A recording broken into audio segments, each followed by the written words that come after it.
Good morning. Today we will discuss about resonance. आज हम अनुनाद के बारे में चर्चा करेंगे. Now what is resonance? If we examine the structure of a simple molecule carbon dioxide, we find that it can be depicted as follows. In structure number 1, the structure 1 does not account for all the known properties of carbon dioxide molecule. The alternative possible structure 2 and 3 are as follows, that is structure number 2 and 3. These are the resonating structure, that is structure number 1, 2 and 3. They are the contributing, or we can say canonical or resonating structure of carbon dioxide.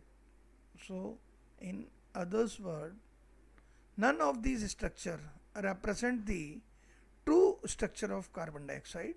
Possibly the true structure of carbon dioxide lies somewhere in between the structure shown above. It is therefore difficult to assign a rigid structure to a molecule like carbon dioxide. It is therefore suggested that the true structure of carbon dioxide is a resonance hybrid of structure 1 and 2. अगर हम संरचना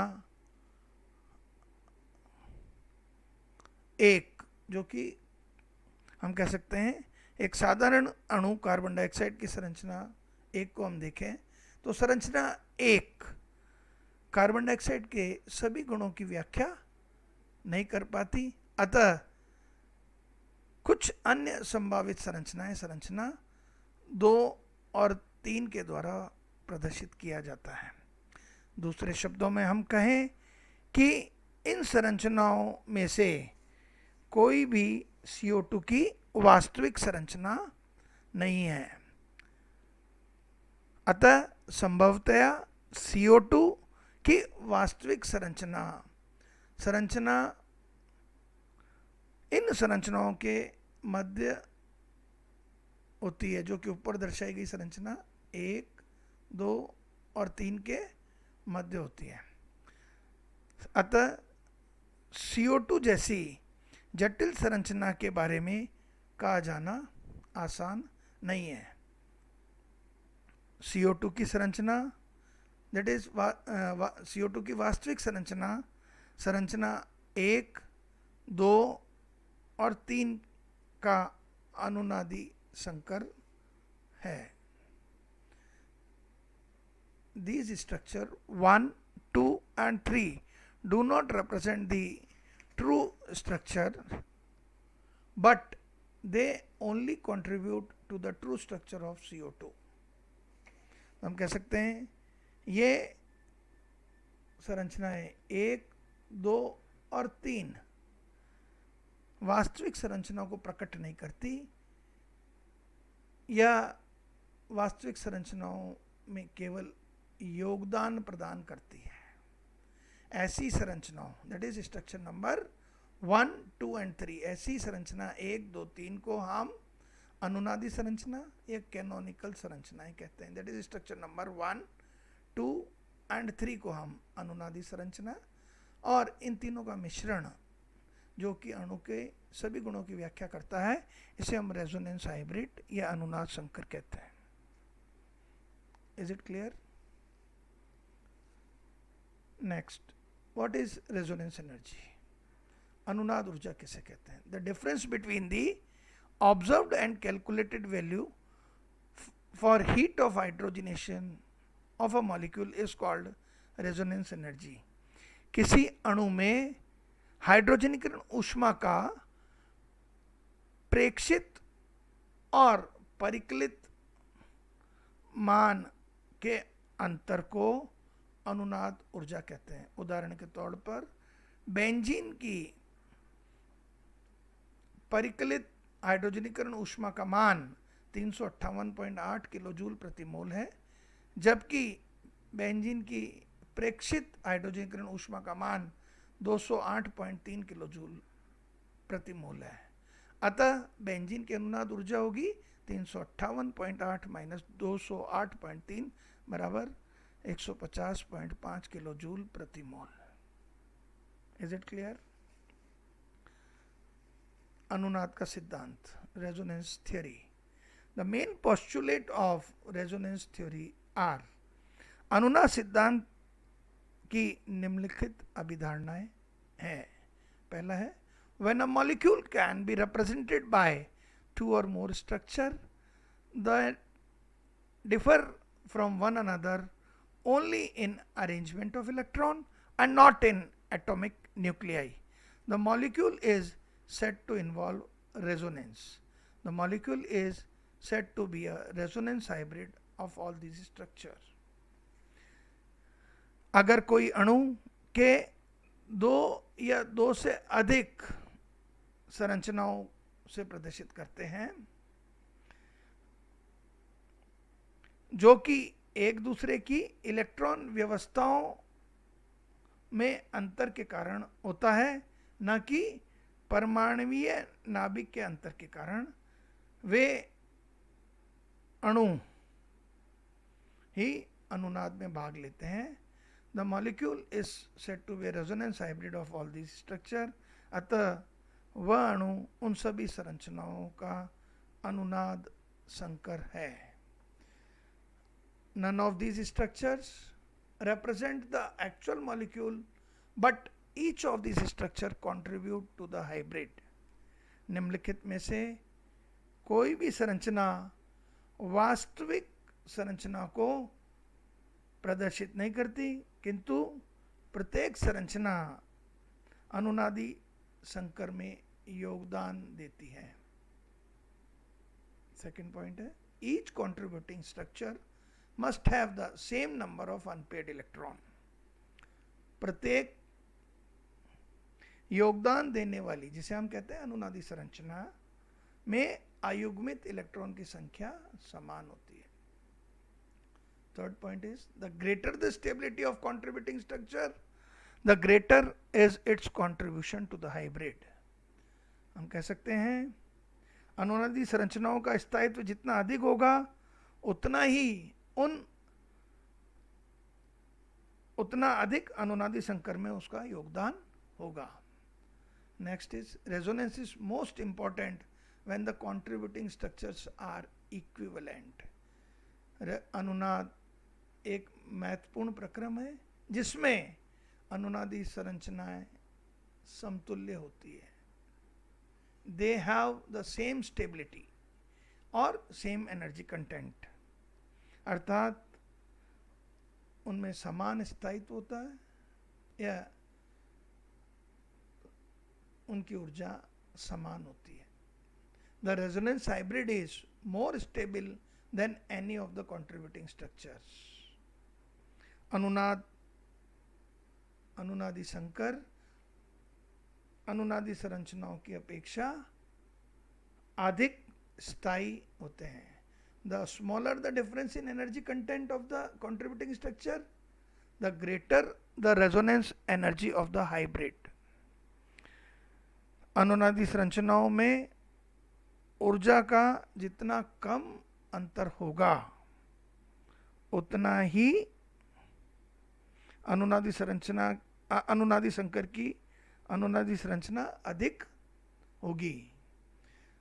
The polar contributing structure involving distinct charges are less stable than those which do not involve any charges. वे ध्रुवीय अनुनादी संरचनाएं जिसमें distinct charge involve होता है, वे संरचनाएं जिनमें डिस्टिंक्ट चार्ज इन्वॉल्व नहीं होती उनकी अपेक्षाकृत कम स्थायी होते हैं. The greater the number of contributing structure that can be written for a hybrid molecule, the greater is its stability. हम कह सकते हैं अनुनादी संकर के लिए जितनी अधिक अनुनादी संरचनाएं होगी अणु उतना अधिक स्थायी होगा. नाइन्थ पॉइंट है, the larger the number of bond in a contributing structure, the greater the stability of the structure. अनुनादी संरचनाओं के लिए जितने अधिक बंधों की संख्या होगी, संरचना अधिक स्थायी होगी। नेक्स्ट इज एप्लीकेशन, अनुप्रयोग, अनुनाद के अनुप्रयोग। सबसे पहला अनुप्रयोग है 1,3-ब्यूटाडाइन का स्थायित्व। 1,3-ब्यूटाडाइन, this diene can be regarded as resonance hybrid of structure 1, 2 and 3। 1,3-ब्यूटाडाइन संरचना 1, 2 और 3 का अनुनादी संकर है। The contributing structure 2 and 3 provide a satisfactory explanation for 1, 2 and 1, 4 and stability of conjugated diene over alkene। कह सकते हैं संरचना 2 व 3 एल्कीन की तुलना में संयुग्मी डाइन 1, 2 व 1, 4 योगात्मक अभिक्रिया प्रदर्शित करती है और एल्कीन की अपेक्षाकृत 1,3-ब्यूटाडाइन अधिक स्थायी होती है। Benzene is a resonance hybrid of several structure, important being the two Kekule structure 1 and 2। Benzene की जो ये अनुनादी संरचना है, ये अनुनादी संकर है, ये कई अनुनादी संरचनाओं का अनुनाद संकर है, किंतु इसमें मुख्यतः संरचना 1 और 2 जो कि केकुले संरचना के द्वारा प्रदर्शित की जाती है। तो बेंजीन का ये जो अनुनाद संकर है ये स्थायी होता है। इसका स्थायित्व का कारण उसमें उच्च अनुनाद ऊर्जा का मान होता है। तो हम कह सकते हैं large resonance energy and stability is expected for this system which is actually 150.5 kilo joule per mole. उच्च अनुनाद ऊर्जा के कारण बेंजीन तंत्र का स्थायित्व अधिक होता है। क्लियर?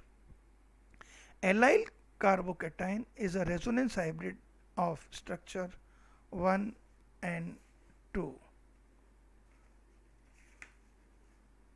यहाँ देखिए ये एलाइल कार्बोकैटाइन है, उसका structure resonating structure 1 and 2। This is resonance hybrid of allyl carbocation.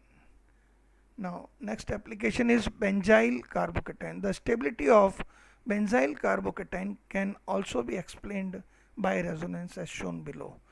Benzyl कार्ब धनायन का स्थायित्व भी बेंजाइल कार्बोकैटाइन की विभिन्न अनुनादी संरचनाओं के द्वारा दर्शाया जा सकता है। Now next application is triphenyl methyl cation। This is one of the most stable carbocation known।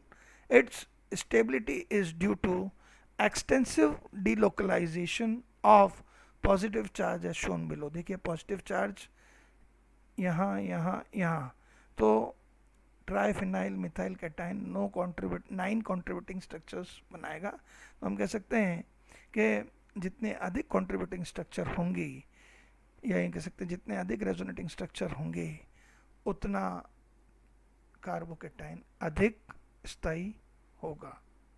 Is it clear? Carboxylic acid and carboxylate A9. Carboxylic acid and carboxylate anion both are resonance stabilized as shown below।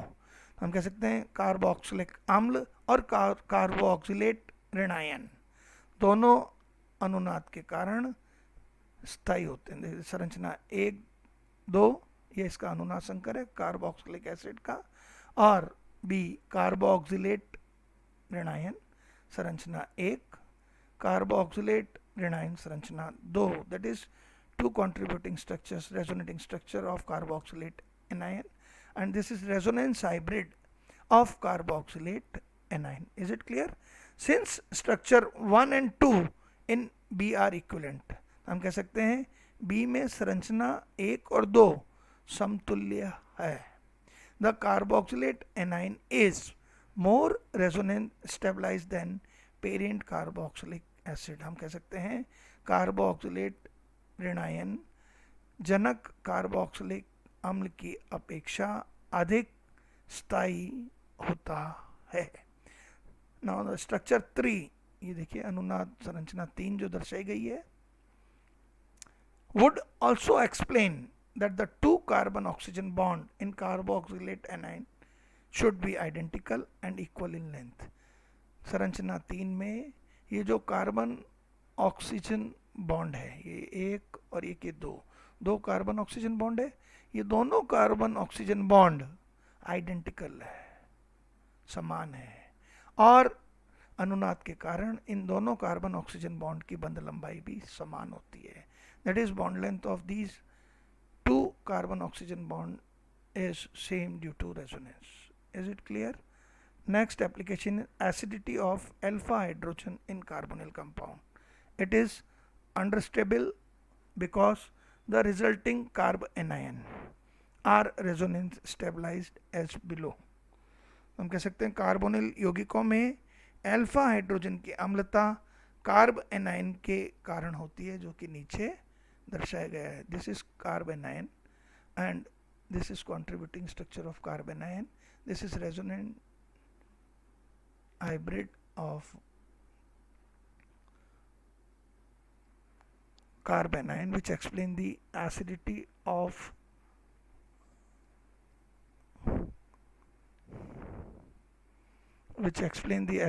of alpha hydrogen in carbonyl compound. Next, acidic character of phenol can also be explained by resonance effect. Phenol की अम्लीय प्रवृत्ति भी हम अनुनाद के द्वारा समझा सकते हैं. Phenol versus alcohol. An alcohol and alkoxide ion can be represented by a single structure. हम कह सकते हैं अल्कोहल और अल्कोक्साइड आयन को केवल एक ही संरचना के द्वारा प्रदर्शित करते हैं, जबकि फिनॉल और फिनॉक्साइड आयन एक से ज़्यादा अनुनादी संरचनाएं प्रदर्शित करते हैं. जैसे देखिए फिनॉल में 1 2 3 4 5 अनुनादी संरचनाएं हैं. इसी तरह से फिनॉक्साइड में स्ट्रक्चर नंबर 6 7 8 9 10 अनुनादी. तो फिनॉल और फिनॉक्साइड आयन अल्कोहल और अल्कोक्साइड आयन की अपेक्षाकृत अधिक अनुनादी संरचनाएं प्रदर्शित करता है. नाउ डाइपोलर स्ट्रक्चर 3 से 5, ये देखिए द्विध्रुवीय स्ट्रक्चर, दोनों तरफ plus minus. Dipolar structure that is dipolar structure 3 4 और 5 are less stable than structure 8 to 10. Phenoxide ion की संरचना 8 9 और 10 से कम स्थायी होते हैं. Consequently, phenoxide ion is stabilized to a greater extent than phenol.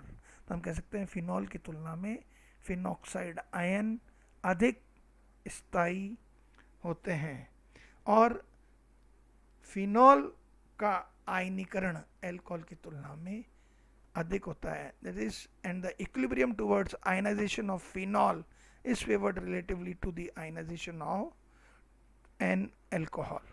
Is it clear? Now free radical. Stability of free radical can also be explained by the concept of resonance. मुक्त मूलकों का स्थायित्व भी हम अनुनाद की धारणा से समझा सकते हैं. The concept of resonance has also been used to explain the stability and reactivity of many free radical intermediates in organic reaction. कई कार्बनिक अभिक्रियाओं में मुक्त मूलक मध्यवर्ती की क्रियाशीलता और मुक्त मूलकों का स्थायित्व हम अनुनाद के द्वारा समझा सकते हैं. Can be explained by resonance. उदाहरण के लिए allyl free radical 2 resonating structure बताता है. अभी देखिए benzyl free radical 4 resonating structure बताता है, जबकि triphenyl methyl free radical 9 resonating structures बनाएगा.